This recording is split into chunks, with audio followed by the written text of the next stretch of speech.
Lewis, and I'm with the Harris Lab. And this summer, I spent my time answering this question: Is antibody avidity after dengue infection associated with disease outcome? What is dengue? Dengue is an infectious disease transmitted by the Aedes genus of mosquitoes, and they cause 4 different categories of disease, including asymptomatic infections, dengue fever, dengue hemorrhagic fever, and dengue shock syndrome, in order of least to most severe. The last 2, dengue hemorrhagic fever and dengue shock syndrome, are life-threatening potentially due to fluid loss from the circulatory system. There are 4 serotypes of dengue, dengue 1 through 4, that affect human and cause disease.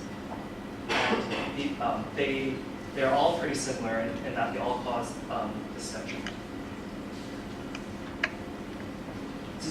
Dengue is, right now it's localized to kind of between the 2 tropics, but there's an increasing expanding range of its, where it's located, indicated by the areas of, anywhere that's not green basically is where there's consensus that dengue is there, or it's very likely there, reported by the governments or the public health ministries.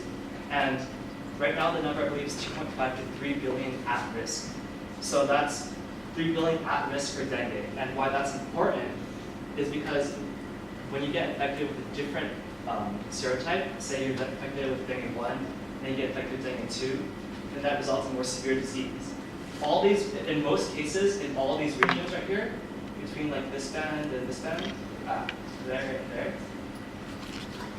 you have all 4 serotypes circulating. So this becomes an issue.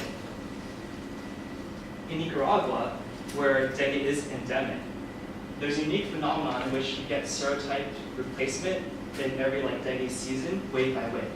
So this is like the dengue 3 season, then over a period of very short time, a year, it changes over to dengue 2, then dengue 1, dengue 2, dengue 3. These transition periods are of note because they're of marked disease severity increase due to the serotype replacement, due to this what they call heterotypic secondary infection. Heterotypic referring to different serotype, and secondary infection meaning that it's a second or more or later infection. So for example, if the hypothetical patient was living there in 2004, they might have been infected by dengue 1 since that was the dominant serotype. They could have been infected by other ones, but dominant would be dengue 1. And then later on, after the replacement, say 2007, they're infected by dengue 2, they're at higher risk of developing more severe disease. Now, before I get into the details of my project, just in case you guys haven't had any basic immunology, this basic antibody structure consists of kind of like a stem, where cells, specialized immune cells bind to this thing, and then kind of 2 arms that kind of bind to the target, which is called an antigen. And that's what recognizes, say, a virus or a bacterium or something like that, or more accurately, a specific region. And so binding can, for a virus in our case, a dengue virus, can neutralize it, which prevents infection, which prevents progression to pathology or disease. So that's the goal that we want. Now, in dengue, there's a unique phenomenon called antibody-dependent enhancement, in which the serotypes are close enough that you elicit the same antibody response, but slightly different, such that you can't actually fully bind. And what effect you get is, because the target cells of dendritic cells, target cells of dengue are immune cells, which are the specialized cells that bind this, you kind of get a Trojan horse effect, where you kind of take it in without realizing that you're not going to be able to neutralize it. And actually, when I colleagues will go into that later. So, just to reiterate, just kind of go into depth. Homotypic infection means if you're infected with the same serotype again, or a secondary homotypic infection. So, say we have someone who's naive, meaning they've never been exposed to dengue before. They get infected with dengue 1. You develop an immune response, antibodies right here, against the virus, and then you get protective immune status, meaning that if you're infected again with dengue 1, you will not develop disease. Your antibodies will neutralize it. This is the homotypic secondary infection, where you're infected with the same serotype again. This is not too worrisome. In almost every case, you get full neutralization. However, heterotypic infection, which is really of note anywhere there's dengue, but especially in Nicaragua, where you can predict that there will be a shift to a different serotype. If you have that same patient who's exposed to dengue 1, say the 2004 year, and then 2006, 2007, they're infected with dengue 2, but they have dengue 1 antibodies, the pink ones, or fuchsia. When you generate your antibody response, so first off, this is a secondary heterotypic infection. There's two different outcomes actually. Homotypic, there's one, it's protection, same serotype. Different serotype, two different outcomes. One, first one is severe disease, under which we group dengue hemorrhagic fever and dengue shock syndrome, and protection, where you don't progress to disease, even though you're infected with the second type. So we want to identify correlates of protection and how to associate heterotypic secondary infection to the two disease outcomes based on immunological correlates, or based on substantial clinical findings that we can concretely produce. How do we associate it? Based on previous data published by our group, we posit that during secondary heterotypic infection, higher avidity, which is binding and recognition strength of the antibody to the antigen, correlates with lower severity, because higher binding should mean neutralization theoretically. And that's what we showed in the previous paper. There's three reasons primarily. The first is that we show that during secondary heterotypic infections, secondary infections of different serotype, it's acute and convalescent phases, which are disease and just recovery, just starting to recover phases, are dominated by cross-reactivity. So they're dominated by antibody responses to the previous serotype. In addition to that, the avidity, the recognition and binding strength to the previous serotype is consistently higher in the acute convalescent phase than it is to the heterotypic infection. So again, the 2007 infected dengue 2 patient in the acute convalescent phases still has both a cross-reactive antibody dominant response and a higher avidity to its previous infection than the current one. And the third thing that is hinted at is that we're trying to answer with this is that cross-reactivity potentially exacerbates disease through multiple mechanisms. One of the ones that are posited is ADE, where you get this recognition and binding, but not neutralization. How exactly do we answer the question? We answered it by looking at the 2006-2007 pediatric hospital cohort.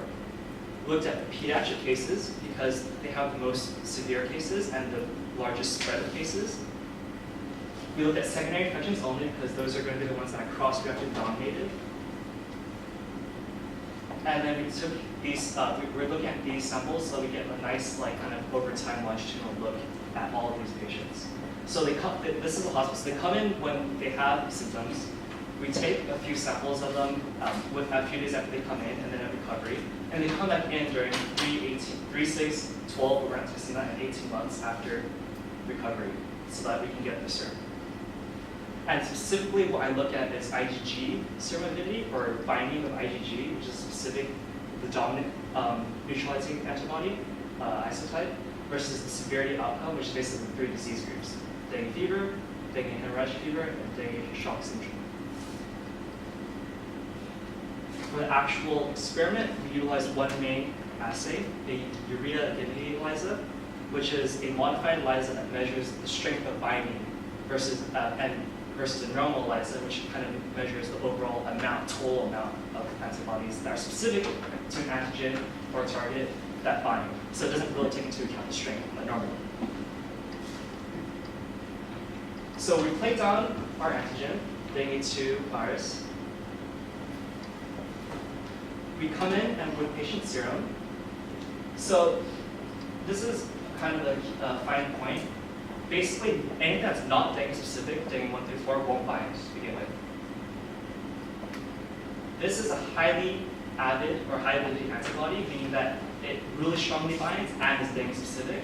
Say in this case dengue 2. These are dengue 1 through 4. They can be dengue 1, dengue 2, low avidity, dengue 3, whatever. But basically, you get a mixture of this in the patient's serum depending on what they've been exposed to. They bind. And then, to kind of create the ability to differentiate between high and low avidity, we run in parallel a wash of urea which is a kind of like destabilizer, and PBS, or a type of saline wash, which is a very light kind of just gets off excess stuff on top. So we go ahead and 90 molar urea and PBS, and we wash them off. And any low antibodies should come off. For this one, just a few should come off, basically like just normal steady-state conditions. And then we measure how much antibody is bound using colorimetric substrate system. And we measure the avidity using optical density. And we take the ratio of the urea treated wells to the ratio of the PBS treated wells, and we take count from the background, and that percentage is the percent IgG Serum Avidity, which is a measure of the avidity. So what did we find? We've run about a little under half our sample so far, and we found that avidity increases over time, specifically from the acute to 3 month time points, significantly, and then seems to plateau. This is actually really interesting and really great for me personally for 3 reasons actually. First, that it's immunologically sound. It's logical in terms of kinetics of immunity. This is kind of like, it's also validation that our assay works, this urea assay, because it was developed fairly recently, within the past about 10 years or so. And also, it highly looks like data that we've already published from the previous paper of secondary infections, heterotypic infections. Within each time point, so this was my main question, was the avidity versus severity comparison. So this is an acute time point, and we have dengue fever, less severe, versus more severe, under which we group dengue hemorrhagic fever and dengue shock syndrome. And we found that there is a statistically significant increase in avidity in the higher disease group, which goes against our hypothesis, but I'll get to that in a second. And also these results are strictly preliminary because we don't have a full cohort of process yet. We have about a little under half. This difference disappears at the convalescence phase, and it is also absent at the 3 and 6 month phases. However, at 18 months, we get the return of statistically significant avidity shift. That is a lower one in the more severe group. But because if you look at it, it's about like 2 to 5% difference in terms of biological activity, that may not actually mean much. So again, these are preliminary results, and we want to take a look at this later. So in summary, avidity against dengue increases from the acute to convalescence and even up to the 3 month phase, and then it plateaus after that. And that's important because one, it backs what we've seen so far already, and two, that means that there is a somatic hypermutation or like a shift against the new serotype, which is what we want to see. Promising findings to follow up are differences between avidity and severity at acute 18-month phases, because we want to see if those statistically significant differences still hold up. And additionally, so in terms of interpreting data, the acute phase, what's interesting about this is that higher avidity, so higher recognition of binding, seems to correlate to higher disease state, which is interesting. But then when you think about it, this whole thing's been about ADE and like potentially exacerbating disease. If you have something that's geared toward the previous infection, so the way that our lab likes to look at it is kind of the lens between the 4 serotypes. So you kind of refocus your lens every time you get infected with a different serotype. So these patients may have their lens stuck, kind of, looking to the previous serotype, dengue 1, whereas these, they had a stronger antibody response to the previous one. So that means that they're not as well equipped to neutralize this one, dengue 2, which is this wave. That's just one plausible explanation. Again, we have to look at how all the time points hold up. The 18-month time points kind of make sense with the same explanation because they would not have somatic hypermutated as efficiently, and therefore the avidity at the end would be lower against the new serotype, dengue 2, because they wouldn't have developed as robust antibody response against the new one because they're kind of still stuck looking at the old dengue one.